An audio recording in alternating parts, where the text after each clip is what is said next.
November the 5th tonight. We're recording episode 12. Exactly. Remember, the 5th of November. Exactly. And we're Gunpowder, recording... fireworks. No, it's not fireworks and plot, is it? What is it? The gunpowder plot. The gunpowder and plot. Yeah. Just gunpowder plot, not plot. It doesn't say plot, it's just plot. Gunpowder plot, yeah.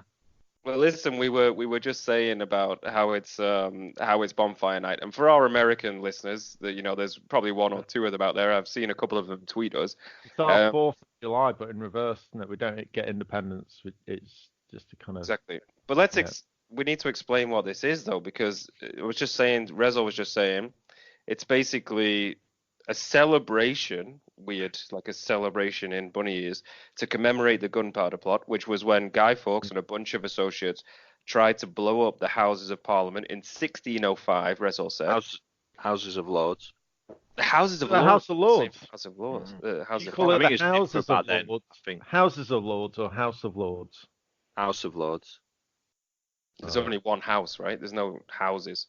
I mean, they all lived in houses, but yeah, this is a House of Lords. So they were Catholics, and the king was Protestant. That was the main gist. He was a bit of a bi, wasn't he, James? Bi? Bi Catholic, bi Protestant. Oh, okay. Oh, bi means? Bi religious. An agnostic for his day. He couldn't quite say he's agnostic because he would have got killed, but he just played both sides, I think. Catholic or Protestant. Well, anyway, let me go on, right? So they were caught. The plot was foiled, and then Guy Fawkes was burned to death on a stake, right, on a bonfire, basically. But now every year, the people of England make bonfires to burn them and watch fireworks. But I was thinking, do they all secretly watch this bonfire now, 400 years later, and say, you know what? I wish that guy had blown up the fucking Houses of Lords. What do you think they say? Hold on, you're still referring to it as Houses of Lords. House of Lords. Okay, House of Lords. I presume you've had a nice evening, yeah? Oh yeah, welcome, Pardo. Have you had a nice evening? Yeah. He's had a nice evening. What does he walk into? You trying to bait him into suggesting that we should blow up? They should have blown up. Right, no. Yeah. I'm trying to bait him into coaxing Brexit Britain. No one's thinking about James. No, they're just them fireworks are nice. I put up burn my hand with his sparkler. No, there was a BBC series last year around the gunpowder plot. Guy Fawkes wasn't the main guy. Yes, that's what we were saying. Rezol, the teacher, was telling us this before because I introduced him that he's back, and he is a teacher, teaching assistant, but to me he's a teacher. He's always taught me a lot of things in life. Assistant to the teacher. So no, I think officially we are glad that people weren't murdered. And we believe in democracy. I don't know. From what I know of James the Monarch, he probably deserves to get. He was pretty abusive to Catholics. But no one was going to be murdered. It was just going to be taken down. No, they were in there. No, right? they were in there. No, come on. They used to have all these hidden compartments in the houses to hide the Catholics. They were completely persecuted. In the program I watched, Liv Tyler nearly got killed because of it. That's a real travesty. But yeah, so you don't think that people are sat around going, "Oh, I wish this was blown up." Actually, a few hundred years ago. Imagine what the country would be like now. No. Well, I don't think it'd be that much different. But also, you think, oh, there must have been a massive thing that happened to kind of make us celebrate this, and then the more you read into it, the less happened. And as I got older, I started realizing wow, this is really weird that we come here every year to celebrate burning people. All it is a warning message to the public: don't rebel, otherwise you could be that guy on the bonfire. It is. It's exactly that. Yeah. Actually, this is quite good because it at the end of the pod, we will review a film that's set in the 1600s, right? The King. Oh, is this just trying to work out a way of justifying viewing the King? So why we're talking so much about This is the 1700s, Steve. Oh, was it the 1700s? Well, all the same. 1400s. Oh, it's only 300 years before. It's fine. Hang on, you said it was 1605. Yeah, that's the 1600s. That's the 17th century. Century, though. Yeah. The 1600s. Oh, yeah. Dumbass. We are. I mean, we should be doing a history pod here. Gosh, we've got to fact check this bloody teacher. Internet Reza, I'm assuming he's getting everything from the internet. Don't need What to are you check teaching anything. these kids? What are No, I you was teaching thinking these kids? 17th century. Yeah, you're right. So, Just giving them access to laptops and the internet. Off you go. Yeah. And Right. King oh no, so what was he called in this Henry film? V. Henry V. And when was he around?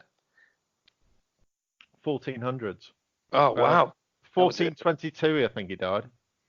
well, Wow. the 5th century is I like to. Oh no, 15.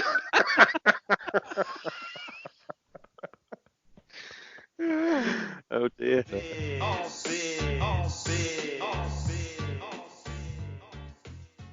All right, guys, we should probably move into some NFL. I think we've waffled enough about. You've not talked any NFL yet.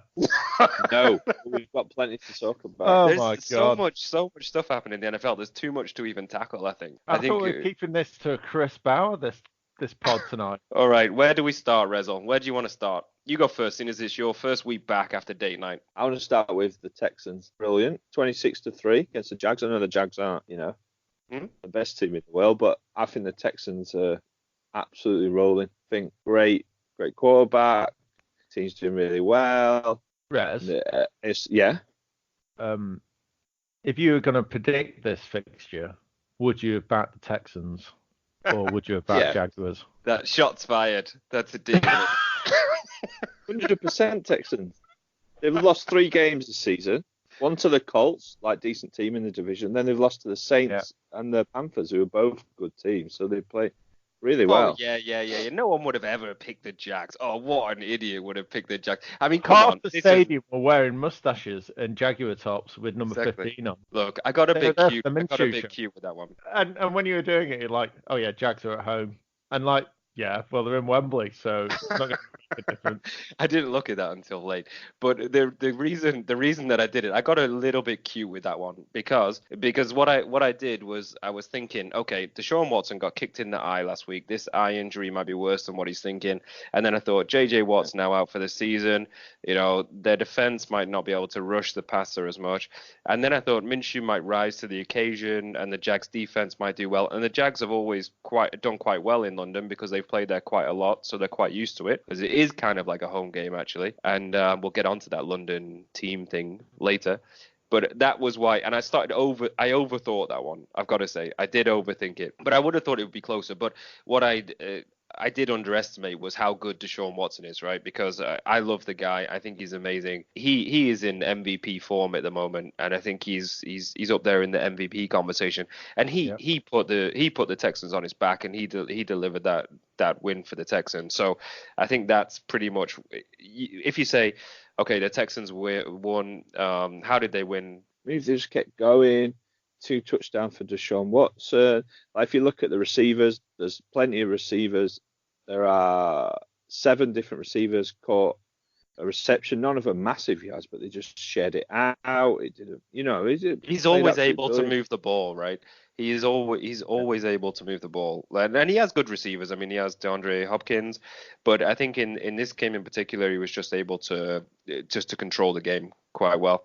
And I think, I mean, Minshew also had a lot of, was it like 4 or 5 turnovers? I read, interceptions as well. Yeah. And I think, well, I mean, unfortunately, the writing was on the wall, right? Nick Foles is now back, and it just got confirmed before we came onto the pod to record that Nick Foles is going to be the starting quarterback now for. I think he's done a great job, but I think it was always kind of said that he would come back. The Jags have to see what they've got with Nick Foles because they're giving him so much money. Then they have to give it a go. He threw one touchdown pass and then he broke his shoulder. So I think it was always going to happen. And I think Minshew's done himself proud. I mean, okay, like the last game wasn't great in London, but I mean that's fine. I mean he's done pretty great in the time he's been there. 7 games left. It's the next 3 games for the Texans because the Texans have got the Ravens, then away at the Colts, and then away at the Patriots. So they're the 3. That's what does them. The last 4 are quite easy. Got Broncos, Titans twice, and the Bucks. So the next 3 games are, Ravens. I would hope we'd talk about the Ravens. Colts have already beaten them, division rival, and the Patriots. Obviously the Patriots. So these next 3 games for the Texans are where this season's going to, be won or lost, really. I really like the Texans, but the thing, and this is also a reason why I picked the Jags in the last week, was because they have a tendency to be inconsistent. So they've gone on a bit of a streak now where they've been winning, but it was before kind of their offensive line got a bit better and this Laramie Tunsil got set in, but they were throwing games. Some games they just didn't turn up, and they have the tendency to be able to get beat, and that's what I thought might happen this week. But yeah, with that kind of tough fixtures coming up, I think they have to. This is their chance to really. You get a bye, and then you come on to, the Ravens obviously beat the Patriots this week, but you never know. The Texans are in with a shout as much as anyone, really. I mean, their only thing is Colts are a strong team, one win behind them in the division. Like, you never know, do you? And then you come in second. That's then tough to try and get a wild card. Texans were my pick at the start of the season to win the division. What, just their little league or the actual main? their little league, yeah. Great, bold statement. Right.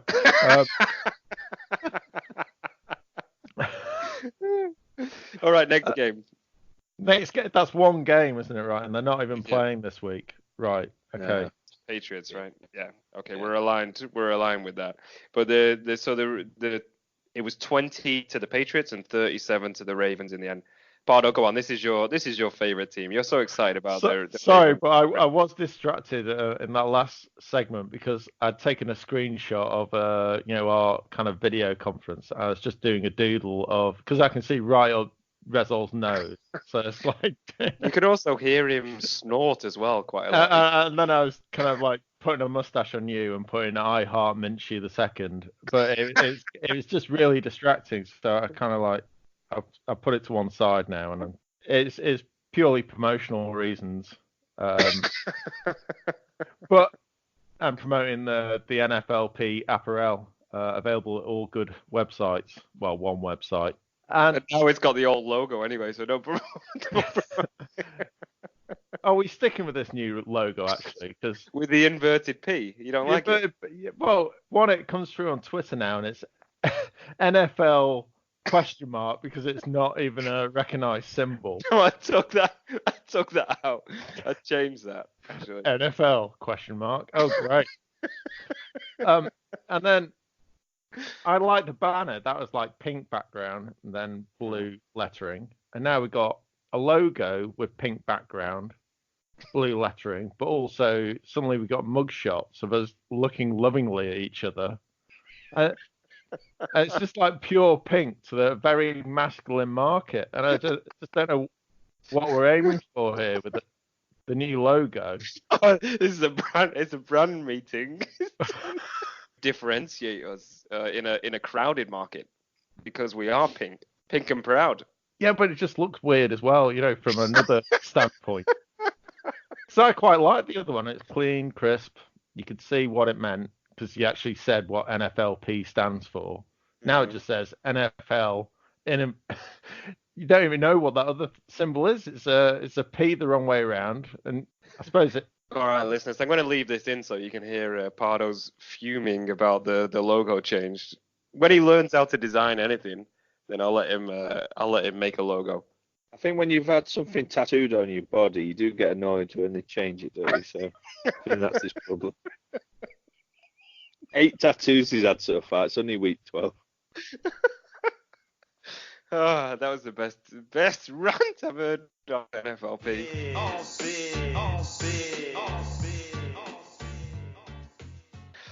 Oh, brilliant. Okay. Do you want to talk about Ravens Patriots, or do you want to talk more about the logo? That's all we've done on the Facebook page. It's just change the logo every other week. Oh my God, let it go. Anyway, let's stop talking about the logo. Sorry, carry on. But yeah, Ravens against the Patriots. Who would have thought that the Ravens would win that game? Well, you called it. That's why you're teeing that up. A fair few weeks ago, I think the Ravens were kind of playing well initially, and then they had a test and they got beat. I think it was against the Kansas City Chiefs, and they fell foul of that one. But this is another matchup of a similar level team, and they came out on top. And from the highlights that I saw, I unfortunately couldn't see the game live, but they were showboating in parts. When they were getting those touchdowns, and it looked easy. It was crazy to see, but also fantastic to see from a neutral's point of view.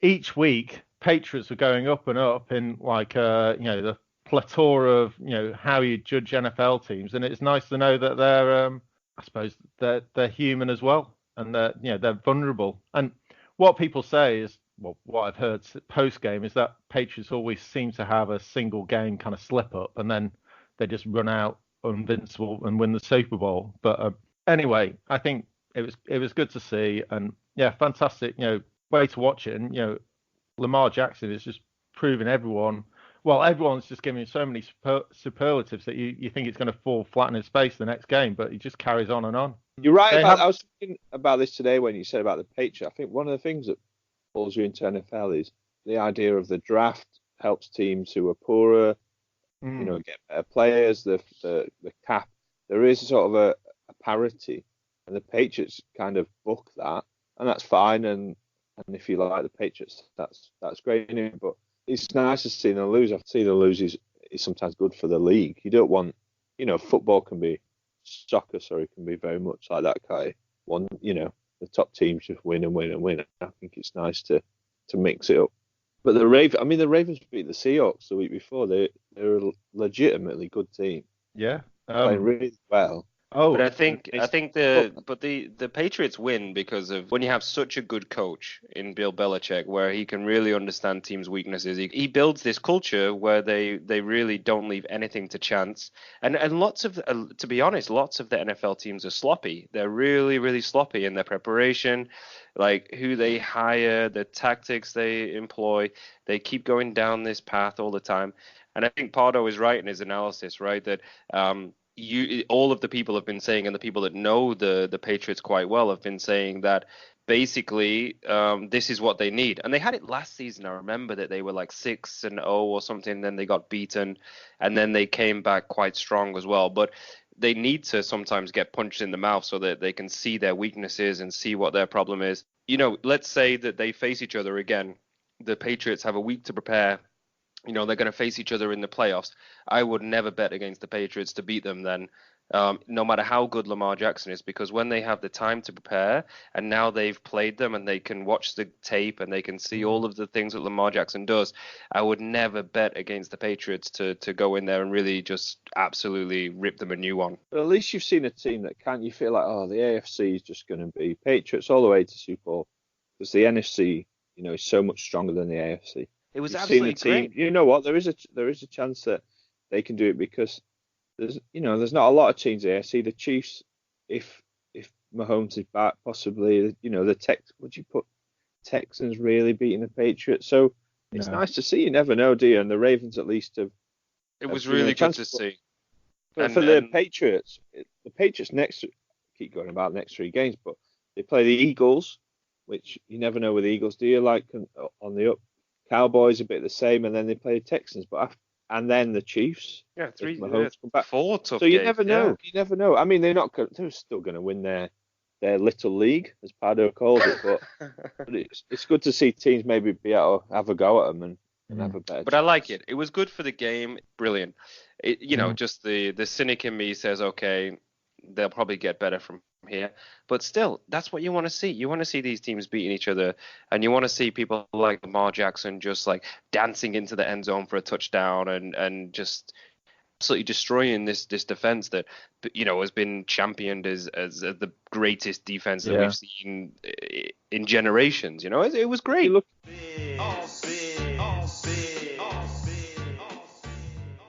Did you watch the 49ers game? Because they're now the only undefeated team, aren't they? They are, yeah. Close game as well. Some superb play by their number 10. Interesting stat in that game. Jimmy G. I thought you were going to say his name, and then I was like, is he going to say his name? There was a really dramatic pause. No, because I remember I was watching it, and it was number 10, and I was just about to look it up. But I was hoping you'd just fill it and just Jimmy Garoppolo.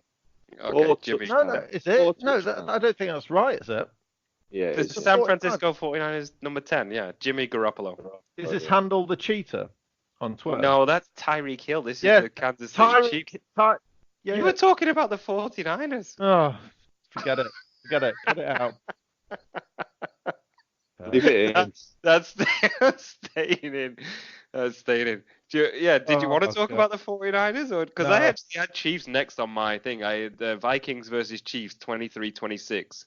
So you've got to talk about the 49ers. I mean, no, the Chiefs. 8-0. You've got to talk about the 49ers. Yeah, carry on, Rez. You know what we're talking about. 8-0 quarterback. Like, I don't know if Pardo knows, obviously being a novice, but Jimmy Garoppolo was the backup to Tom Brady for years and years, wasn't he? And eventually, they want to keep him. Tom Brady obviously never retired, so eventually he left. And then you think, well, can he do something if he's not got that security of being a backup to Tom Brady? But 4 touchdowns against, not a bad Cardinals, okay Cardinals team, decent Cardinals team, but 4 touchdowns. Like getting better Cardinals team, right? I mean, yeah. And they actually showed in that game. They're getting a lot better. Kyler Murray is getting into his groove in the NFL. Yeah. So I mean, it's good. I really like to see him do well.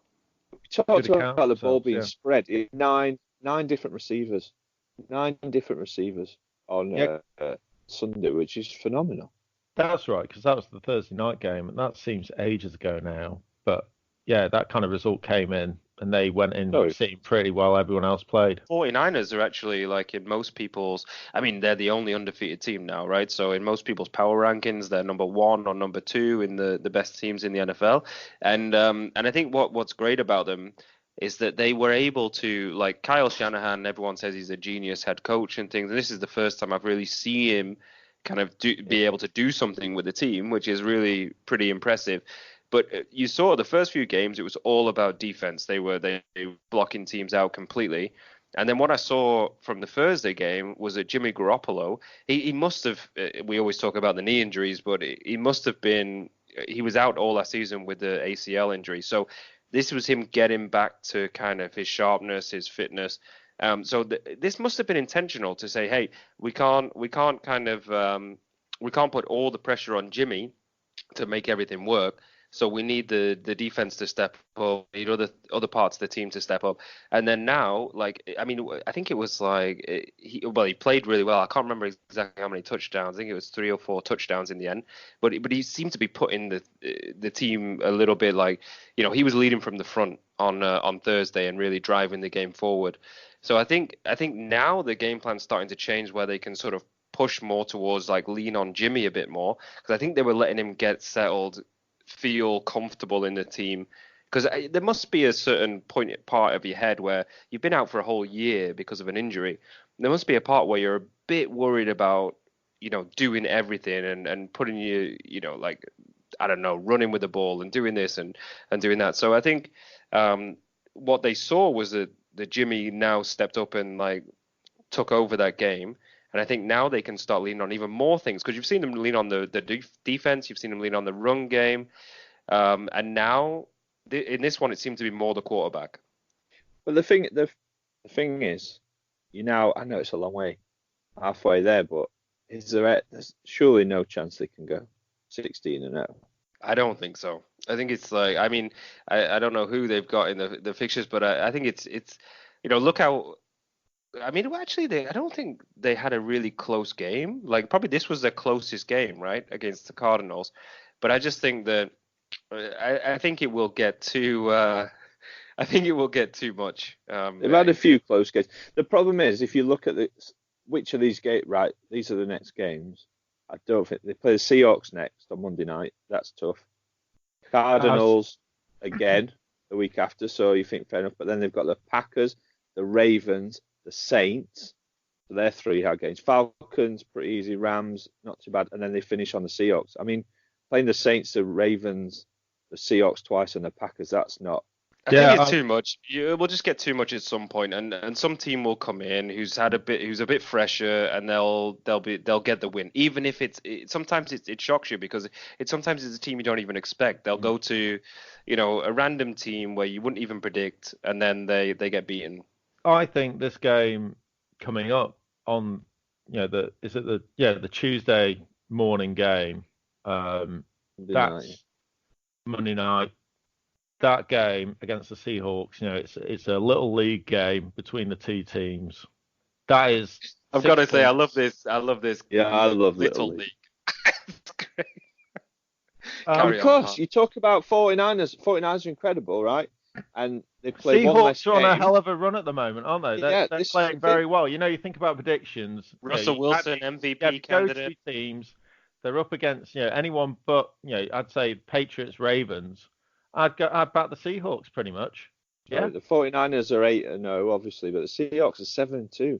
So they played an extra game, but they're only really one behind. They're not far off.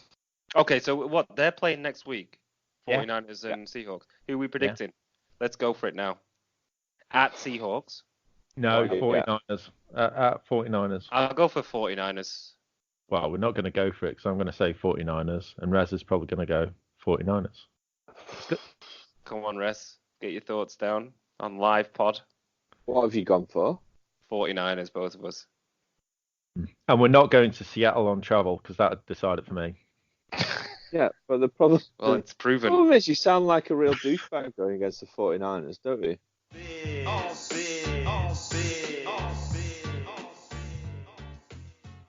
Pardo, we're going to hit you with a random question, political question. Yeah. General election coming up. Yeah. Who's your quarterback that you would install as Prime Minister? Hold on, is this on the record or off the record? Everything's on the record. Well, currently, it's difficult, isn't it? It's that a douche between a turd sandwich, isn't it? It's that kind of scenario. You haven't heard the question, have you? Did you listen to the question? Quarterback. Oh, right. I thought you were just on about my pick for the election coming up. No. I thought you were referring that the candidate, the leaders of each party was the potential quarterback. No. I just thought it's an analogy of an analogy. Okay. Of, yeah. You could answer two questions. No. Which NFL player would be your prime minister? Which potential prime minister would be your NFL starting quarterback? Great question. So, is it basically just choose an NFL player to be prime minister? Is that it? If you put it like that, yeah. In a nutshell, is that what you're saying? It's meant to be a light-hearted joke. Oh, right. Who would you guys have, just to kind of turn on its head? Russell Wilson. Maybe, Aaron Rodgers. I'd go Aaron Rodgers. No, he's a dick. Come on. He's great. What about, the better question, though, is which political leader would you have as a NFL player? I think Arlene Foster, the DUP, I think she'd be a great running back. She'd be a good prop. We were glossing over the rugby. Sorry. Stafford would be my main man. Steady Eddie. Stafford's a good guy. Yeah, it's a good one. Yeah. He'd throw a few Hail Marys in there when the going got tough. Hail Mary. Get Brexit done. Oh, hold on. We've got to leave it last minute. It could go a hard Brexit. No, he's thrown a Hail Mary. Hail Mary. No, Rez, did you not listen to the pod last week? We agreed that we would call it Hey Mary from now on. I'm not having it. No, I'm not having it. You refused to listen to it without yourself on it. Is that what happened? No, but I don't. No, it's Hail Mary. Now for the pod, it's Hey Mary. No. Yes. Not having it. All right. Should we got through 2 NFL games? Should we just move off the NFL? Was there more games? How many games were there? Well, I had Hold on, we got to talk about Kansas City Chiefs after my faux pas before, and that was a good game as well because that was back and forth. I think the Vikings and City Chiefs were quite closely matched in that game. City Chiefs. Sorry, I'm just laughing at everything now. Tickled my funny bone. Carry on. Yeah. Anyway, so they won it with that last minute laces out drop goal. Yep. Was it a drop goal? Do they call it drop goals? No, it's just a kick. Oh, right. Or punt. would they call it a punt if it's No, going? punt is when they kick it back to the other team, and that one is a field goal when they kick it over the. So a last-minute field goal. That sounds better than kick, doesn't it? It does. It does. Yeah, it's called officially a field goal. Yeah, you're right. Field goal. Okay, but also, yeah, I mean, the number 10 for played for the City Chiefs. He recorded. Stop saying the City Chiefs. What? It's cracking me up. Can't Just you call say them that? the Chiefs. No, I don't think I've ever heard anyone call them the City Chiefs. But they're the Kansas City Chiefs. Because the place is called Kansas City. Do you know the stats on this one, Raz? I know all What's the stats. interesting stat that I'm trying to get out here about their number 10 that I can't remember the name? Is their Twitter number 10 handles that Butcher? cheater. Oh, Tyreek Hill. Okay. Yeah, Tyreek, yeah. Yeah. And he recorded the fastest dash in the whole of the NFL this season during that game, and it's off the ball. So the guy received it, and he actually chased it down and actually took over, coming the guy from 10 yards back, and actually overtook it, blocked one of the people trying to get the one that received the ball, and then overtook him as they did the touchdown. It was amazing to see, but he's rapid, absolutely rapid. I saw that. Yeah. They look alright, don't they? I quite like them. Yeah, they. Well, I mean, that, Matt Moore got one and he lost one, won one, and then Patrick Mahomes comes back next week, so they're in a good position. Is it next week?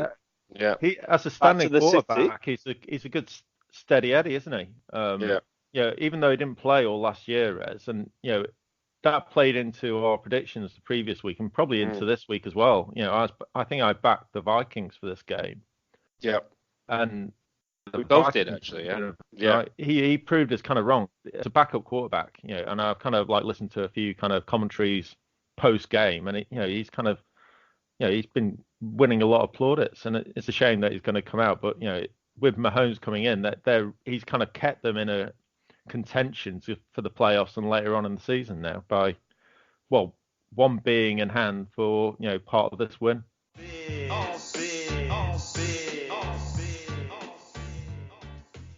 Did you see the black cat in the Cowboys-Giants game?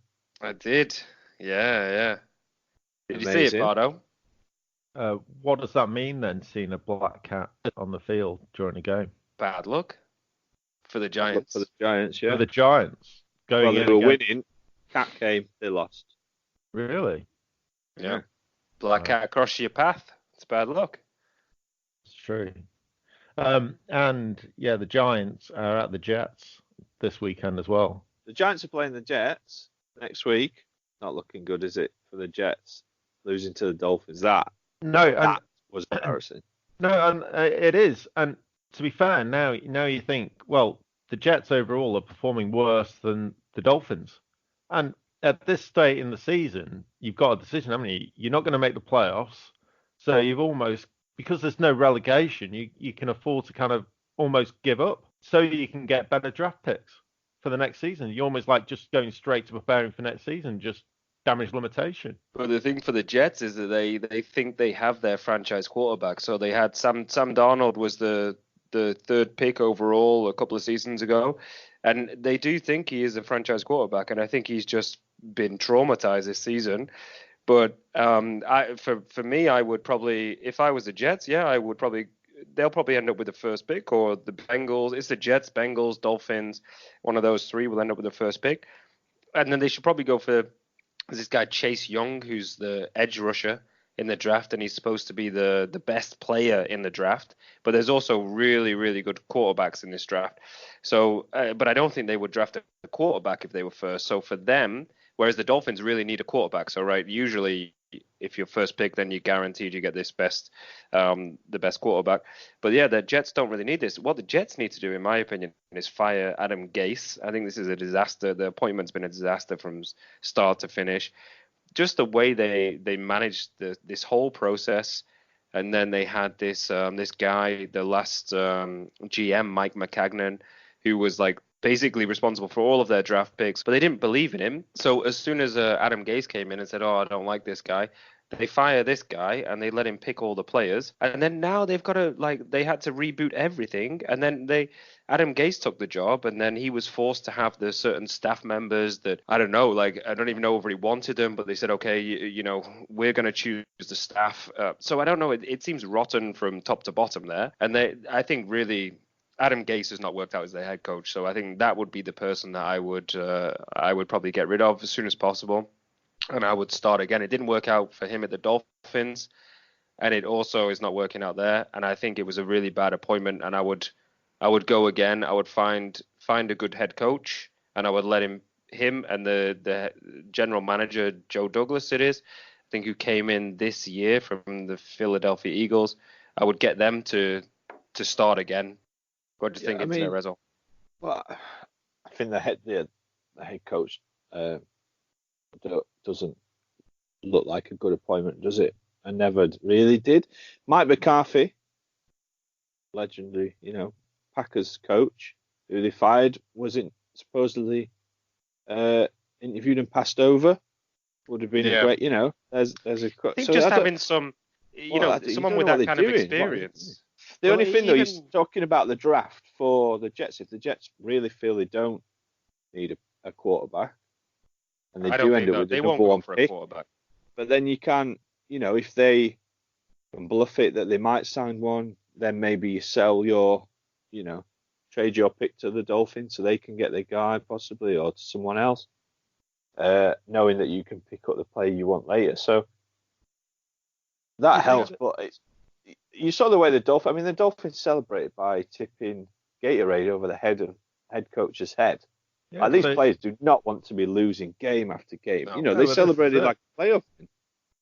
Well, I think they actually played well, from what I saw.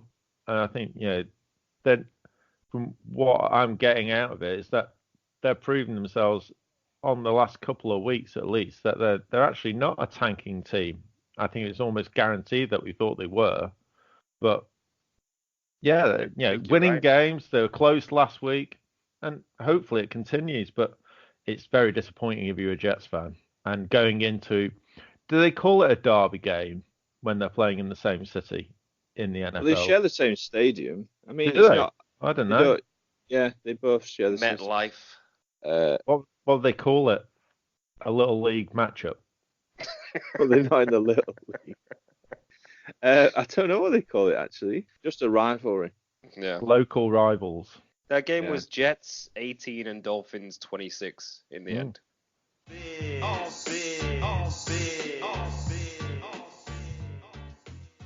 Oh, there is one topic actually we should cover. But there's talk. You might have seen this today, Pardo. But there's talk of there's been talk for a while of having a London team, a London NFL team. And today there was talk. Right. They basically today there was talk that the Chargers might be that team. Yeah. Although it's been later poo-pooed, like most people said. Even the Chargers on social media said that they posted a video of DiCaprio from Wolf of Wall Street saying, I'm not leaving. And Jerry Jones, the Dallas owner, said, "No, the move isn't viable." Da, da, da, da. But anyway, I think it's good to quickly talk about it, and it's still more likely to be the Jacksonville Jaguars. Jacksonville Jaguars have kind of been treated like the London team for a while, and they were saying that actually they're even thinking about having like 4 home games in Jacksonville, 4 home games in London, to test it a while like this. I think there's quite there's a swell of neutral support at the moment for the Jaguars. I'm probably one of them that could, if they came over to England, I'd be quite happy with that. But then when we first started the pod, I quite like the name Chargers as well. So because that was one of your nicknames, I think we should probably say. And that would be good. But it's like, I think I would love to have a London team. It would be amazing because I think just it's a easy place to get to in Europe. You come over, like you watch a home game, but I think it would be great for fans in the UK or Europe. I think the weird thing would be for fans that are maybe for me and you who are kind of newcomers to NFL, that it would be great because then I would just start supporting this team that's in London, of course. And I think all new people, then it would give you an entry point. You'd be like, hey, I support this team in London. But for fans that are loyal to a team, you would probably have less inclination to start supporting this team. You wouldn't support them just because they're in London. Say if you've been a Browns fan for the last 10 years, you're not all of a sudden going to jump and say, hey, I support this team. So it might actually be better for you because, you get all these random teams coming over and you get these, imagine if there's 8 just random games in London, you would probably prefer that to actually having a London team, right? Yeah. If you support a different team. But this is it. I think it's, I suppose there's pros and cons, isn't it? Because I think the good thing about the London games at the moment is that, with the rotation that they have, those people that do follow the NFL, their team's going to come. And it's great to have that opportunity to see them in person without having to travel across to the States.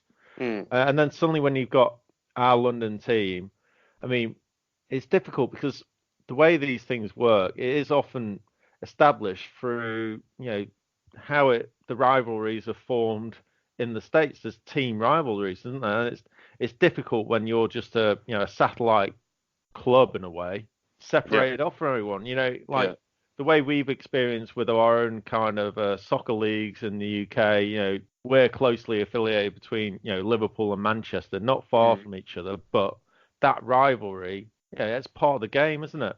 Yeah. But with just have a separate London team or UK-based team, I suppose it almost makes it like an international in a way. So you're just rivals with everyone, aren't you?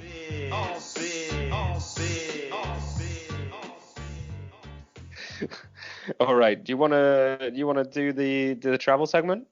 Yeah, let's go for it. Go on then. It's Pardo's Travel, where Pardo talks us through the beautiful cities of the United States of These streets America. will make you feel brand new. Big lights will inspire you. Let's hear it for New York. Yes, we're in New York this week. And I've purely gone for this because I was looking at the fixtures, looking for teams down the look, and I had 2 facing off against each other in the same city. It's Jets, Giants. I was a bit reluctant about going to New York because it's a very familiar place to a lot of people.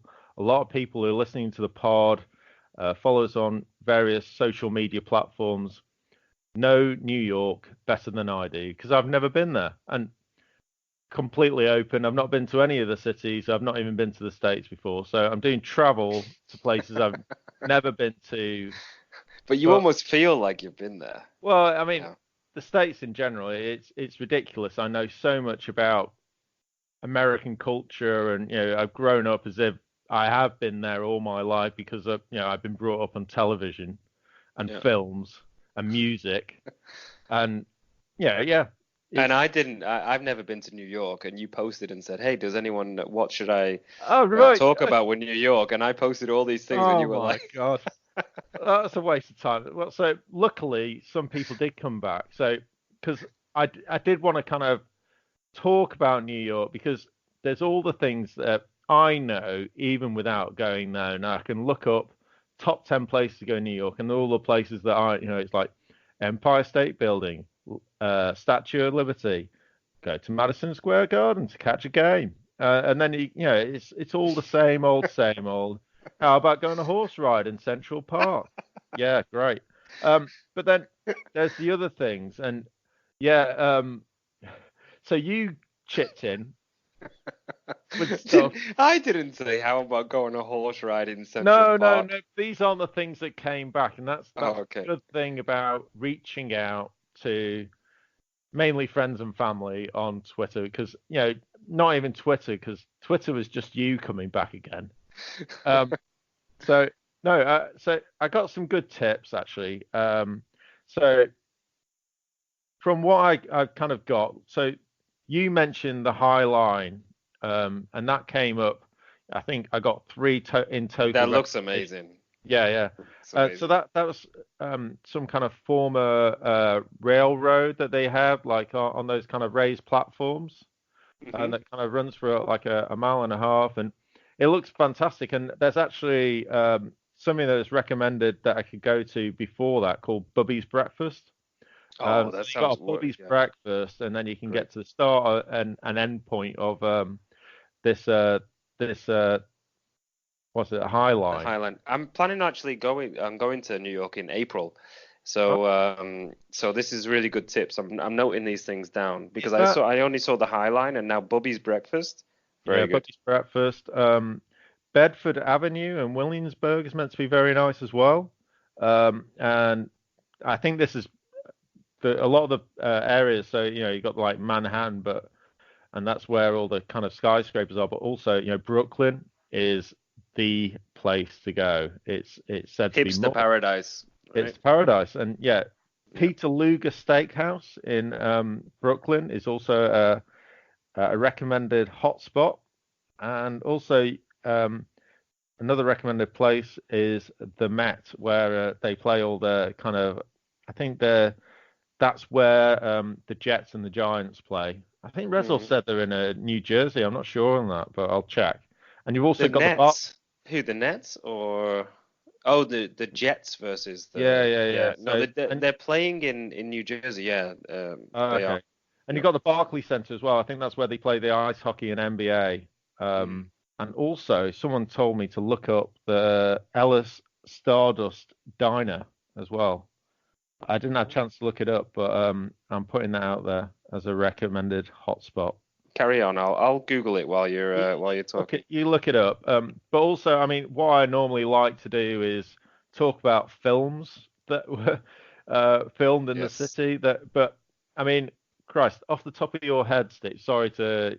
Anyway, it's okay. You can use profanity with me. So that's sorry. Let's just go back to this Ellen Stardust Diner. Oh yeah. This is in Times Square, so this is going to be a really tourist trap. I mean, it's right on Times Square. That, though, but that's where you got to go. You got to go to Times Square, haven't you? You're going to New York for the first time. True, yeah. But this looks like such a saying when you go to New York in April, I'm not going there. No way. I'm not going there. No, that's a tourist trap full of. It's like Alexanderplatz. It's like when people come to Berlin, they go to Alexanderplatz. It's the worst place in the world. Really, don't go there. And this looks awful. It looks like Weatherspoons or something. Oh god, it reminds me of when I going to visit you in London, and rather than going anywhere good like Leicester Square, we end up in a pub in Shoreditch for New Year's. Yeah, and you always enjoyed it. Yeah, good times. But when you think New York, I mean, film in New York, Steve, off the top of your head. The one with Larry David, I'm thinking.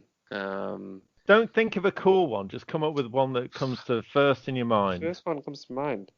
Oh, I know one. Igby Goes Down. That's one of my favorite ones. Okay. Igby Goes Down. That's a good one because I was just going to test whether it's on my list of films that I had, and I even kind of got a list bit on the internet. But there's so many. I knew you'd come up with one that wasn't on the list.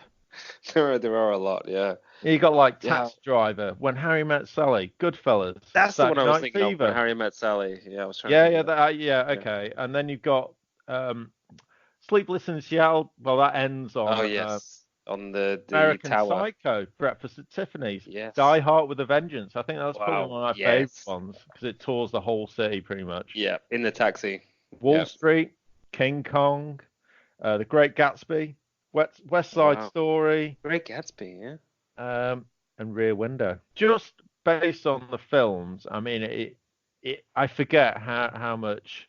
One, there's so much great film and content set around the great city of New York. We've only scratched the surface on what you can do there, and I think with all the cities that we talk about, I mean, if ever I do go to the States, I'm going to have to always start at New York and then go from there.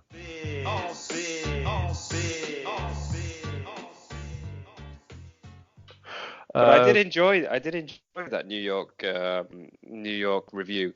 It's made me quite excited about going next year. So tell me, like, what was the favorite favorite thing you heard about today? If you're there now and you want to go somewhere, where are you going? That you can only go to one place. If you're asking me now, I'd just go to Times Square out of spite. Oh, just God. You ruined it.